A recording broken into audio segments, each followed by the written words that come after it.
welcome to Horror Franchise Wednesday. Let's talk about VHS 2.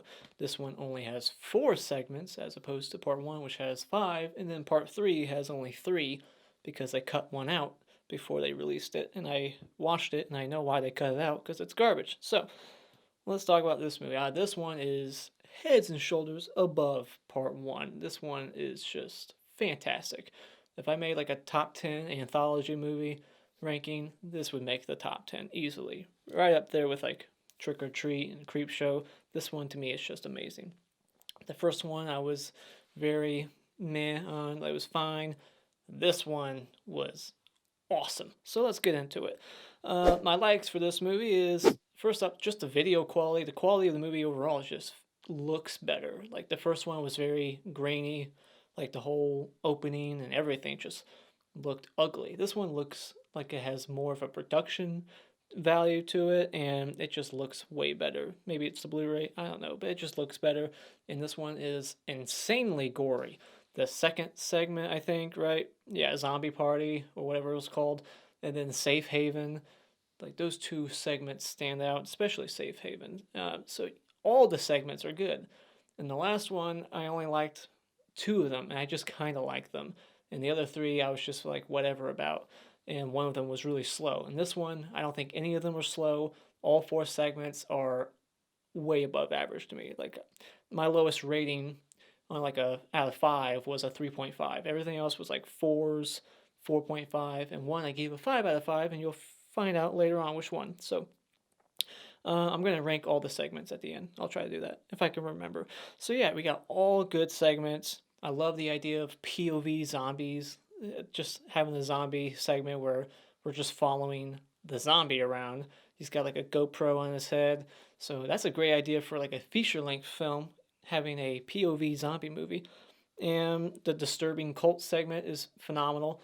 A lot of good gore there. It's from the directors of The Raid and Raid 2.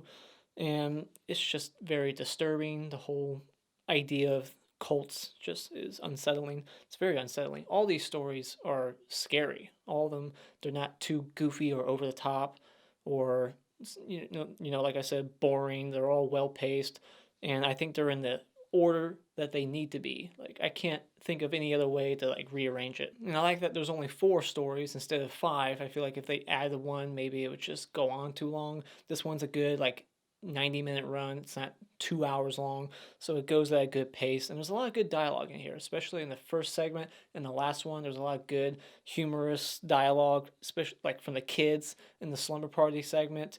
I was having a good laugh at those kids. And so as for any like dislikes, this one, just like the first one, like overuses the glitch trope in the found footage movies where the screen starts to like gets all distorted. There's all kinds of like lines going through, and it has that sound that like hurts my ears, and they overuse it. And especially in the last segment with the aliens, it was just getting on my nerves a bit. I get it's supposed to be like disorienting or something, but it's just enough with it. And the zombie contact lens, I didn't like that in the second segment. I could have done without that. It just looked like Hobson, the rapper. It was just like you could tell that they were contact lens, and so I didn't like that. That's my little nitpick there. If you don't like subtitled foreign films, you don't like to read, that's going to be a problem with you. Because of the 4th segment, Safe Haven, it's all like not all. It's like half ish, maybe less than half Indonesian and then half English. So you're gonna have to read, but that doesn't bother me. But I'm just throwing it out there in case that's something that turns you off. And once again, the wraparound in this movie, although way better than the first one, because the first one to me was just garbage. In the third movie, even worse. This one is still not that good. It's better than the other ones, but it's still not that good. I like some of the imagery there. That guy with the blown off jaw, that looked pretty good. And there's like a creepy moment with a woman like crawling like Reagan in The Exorcist down the stairs doing like a spider crawl thing. That looked pretty cool, but still not a really good wraparound. So final thoughts. This one is a great improvement over the first one, in my opinion. I think it's one of the better anthologies out there. It's creepy, it's bloody, it's disturbing, it paces well, the acting's good, it's got a lot of good filmmakers behind it, and I just think it's definitely the best in this trilogy, easily. So when it comes to VHS 2, I was really impressed by it. It's fantastic fun and gory, so check it out, go out, and buy it. Alright, so the wraparound, we got like these two PIs. They're looking for this missing student, and right away we get to see some nice tits, just like the first movie, except this time it's not a bunch of punks purposely like, you know, terrorizing this poor girl. In this one, we get to see some couple at a hotel having sex, and they're going to this place, they're looking for this missing kid, and they find all these VHS tapes, and the kid on the tape is saying if you play them in a specific order, it like drives you mad, makes you nosebleed, kills you, whatever. And we find that that's true as the movie progresses. After every single segment, we cut back to this girl watching the tapes, who's very beautiful. And like after the first one, her nose is bleeding. After the second one, she's like dead, or maybe after the third one. But then before the last segment, she's dead, and the other guy puts the tape in. So yeah, I don't know, like the whole wraparound doesn't really make a lot of sense to me. But like I like all the imagery of like the guy in the background crawling and like just sneaking around in the back, and just subtle scares like that, and then him in the closet later on with his jaw blown off. That was pretty cool, very gruesome looking, very disturbing. And so then we get to the first segment. I didn't write down what it was called. I think it's called like something trials, but I just wrote down ICU. That's the name I came up with. ICU. I, of course, spelled EYE because it's about an eye transplant. This guy gets a new eyeball. It's kind of similar to the segment in Body Bags with Mark Hamill, but not entirely the same. But yeah, he gets this new eye and he can see ghosts. And he meets this girl who had, something done with her ear. I forget what she called it, but she gets a new hearing aid thing, and she can hear the ghost and he can see the ghost. And there's just this funny, bizarre scene where she just randomly just gets naked and says, you gotta fuck me, otherwise my uncle won't go away, my ghost uncle. So it's like, did she kill the uncle? Like, I just figured this out. I didn't even know this the first couple times I watched it. The ghosts that he's seen in his apartment, I think they're supposed to be the people that he killed in a car accident, because that's how he got his eye messed up, and that's why he went to go get a new eyeball from the car accident. And so he killed these, like a father and daughter, and they're the ones haunting him. So that makes sense, because I always question, like, why is it happening now? If his place was always haunted, they would have been fucking with him before he got the eye thing. But it makes sense that he just killed them. And so yeah, this is very soon after the accident. So yeah, I never put that together before. This one has a lot of good dialogue. I like Adam Wingard's performance. He's like, I want that tape. He has sex with the girl, and he's like, I know you're watching. Give me that tape. And if they're watching live, when do they see the ghost that he's watching? Or do they not see what he's seeing? Like, when they, like, immediately jump on this and, like, help him out? I don't know. But he should have called the cops, not the doctor. As soon as he sees these ghosts, wouldn't you, as a rational person, think that there's just creepy people breaking into your house and you would call the cops? But instead, he just automatically thinks, no, these are ghosts. I need to call the doctor. I would be calling the cops if I was him. But anyway, I like that we get like a Saw 2 moment where he like has to take his own eyeball out, except this guy actually does, but he gets killed anyway, so it didn't need to happen. But yeah, that whole like jacuzzi scene, that was well done. And so then, like, why, I have to question why this PI, this beautiful lady, is even watching all these tapes all the way through, especially. Like, they're there looking for a missing student, and as soon as you put the tape in and you realize that it's not who you're looking for and it's completely irrelevant, why would you sit down and watch the whole thing? You would just fast forward through it. You would not just keep pressing through and watching every single tape. But maybe it has some kind of hypnotic power and it's just making her sit down and watch it. I don't know. But anyways, and none of these tapes could become VHS tapes. I don't think so. Like the eye thing, how did that get transferred onto a VHS tape? Doesn't make sense, but whatever. So anyways, then we get the zombie one, and this is directed by the guy who did the Blair Witch Project, right? That's what I read.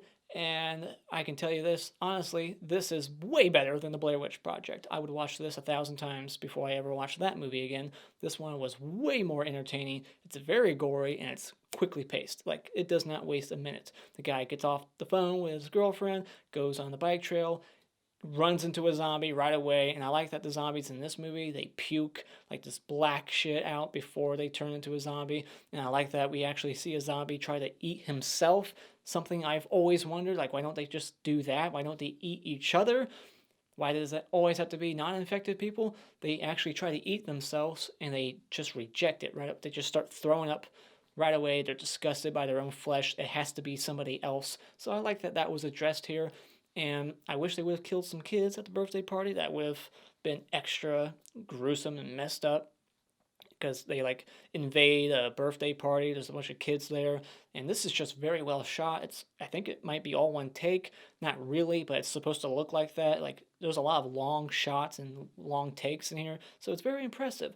You got a cool car stunt, the camera going underneath the tires, and just it's very well shot. It's very well paced, very gory, and I really dug this segment. Not a whole lot to talk about, but I like the ending. It's very sad. The guy kind of is still holding on to, a piece of himself before he became a zombie. Like he's still like there, like mentally. He hears his girlfriend on the phone. He butt dialed her, and he's realizing now that he's become a monster. So he gets the gun and shoots himself, so he doesn't have to be a zombie anymore. So that was just kind of sad. It kind of reminded me of the end of the Jordy Verrill segment in Creepshow, where he just has to end it all before he becomes a monster.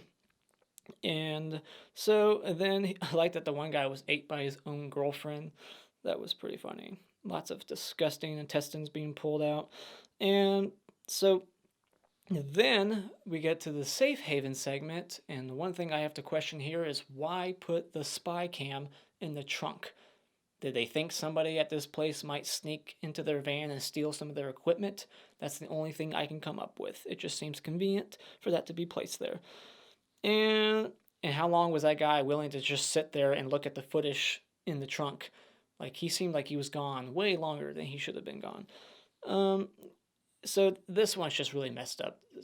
There's so much going on here, so much creepy imagery. It's so bloody and fucked up, and you got like a whole schoolroom of kids drinking poison, dying, but then they all come back. You got a whole room of people just blowing their brains out at the same time.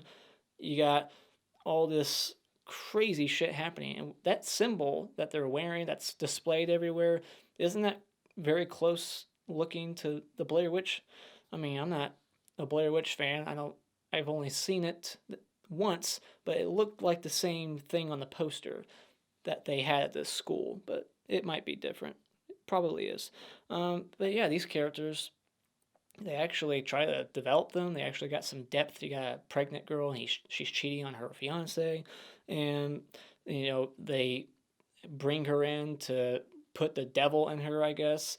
And we see this other woman down there that I guess was like a failed attempt at getting the devil out of her. Her whole stomach is ripped open. So then they're like, all right, let's use this girl, and it's success. And then the big ass demon comes out of her. Awesome. I watched it with my dad, and he was like, there's no way that the demon would be able to fit in her stomach. I'm like, are you really putting logic into this? Of course it wouldn't fit in her stomach. That thing's fucking huge. You can't put logic into this. But I love that he has to like tear these women's like hands off. Like they have such a tight grip on her that when he's like pushing them away, their hands come off. There's like a fucking demon crawling on the ceiling above. That looked creepy. This dude explodes, and that looked freaking amazing. Very gory. I mean, it's just fantastic. And then, like, the guy says, it's an honor to meet you because he's, like, the father of the demon god that they're worshiping. So I like that. On rewatch, you're like, oh, I know why he's saying that. Because at the end, he says, Papa. So, I mean, that's a little silly. Maybe take that out, but it's fine. The demon saying Papa and hearing the demon, like, running up to the car. Like he's running as fast as the car. That's a scary thought. This demon running that fast at you, knocking your car over. Man. And that throat slit looked phenomenal. Like that looked real. Blood just spraying out all over the camera. That was brutal. And so then, and this air sirens, like like in that franchise, The Purge, it's in this segment, and it's always terrifying. That sound, you just know shit's going down when you hear it. And then there's also a brief moment where you see this woman just getting fucked violently. Like there's like blood or something that's shooting out of her ass as she's getting fucked. It's like 2 seconds, but holy crap, that looked painful. But she sounded like she was having a good time. And so then we get to the next segment, where we got all these kids, the brother and his friends and the sister and her friends, two separate parties, and one's fucking with the other party. They're pissing in their balloons and water guns and shooting piss at the friends. I would be pissed if I got shot with piss. So, and then I love this line. The guy's like, suck my dick. And then the little kid's like, but I don't want to. That made me crack up. And really, this kid is jerking off next to his friends. Like, they're all asleep. But still, man, come on. Like, I think he was playing porn on the TV, too. As they're asleep, he's in his sleeping bag, jerking off. Like, what's he going to jerk off onto? Is he just going to, like, put it in his hand? Like, wait, I don't know, do he have a paper towel or something? Like, you're jerking off in your sleeping bag. Like, that's disgusting. Right next to your buds. And and then the aliens come, and they look pretty cool, and they don't show them too much, just enough, and they get dragged all the way to the lake, and then they get sucked up into like the UFO. We get like a dog cam. I thought that was cool. And the poor doggy falls all the way back down to the earth and just hits the ground. Hear its bones crunch on impact, and it's like whimpering on its last breath. Very sad. Very, very sad ending. And then after that, we get the wraparound here, and the guy's jaw was blown off. Very cool. But we find out that he blew his jaw off like 2 seconds before they entered the building earlier in the movie, and they didn't hear that gunshot. That's bullshit. And so then we see like I think this PI lady, she's like his wife, and she's like doing the spider walk towards him. That was creepy. And so yeah, then the dude dies in the closet, the end. So yeah, my ranking of the segments, my favorite segment, of course, was Safe Haven. My second favorite was the Zombie Party. My third favorite is the Slumber Party Alien Invasion. And my least favorite, but still liked it, was the first segment, the Clinical Trials Eye Transplant, whatever it's called. That one was my least favorite, but still all good segments, all above average, all terrific. So yeah, those are my thoughts on VHS 2. What did you think about it? Let me know what your ranking of the segments are in the comments below. What's your favorite? And as always, if you like what you've seen here, you can hit this like button and become a subscriber today just by clicking on my cartoon face in about 5 seconds. And remember, it's just an opinion. You don't need to get butthurt about it.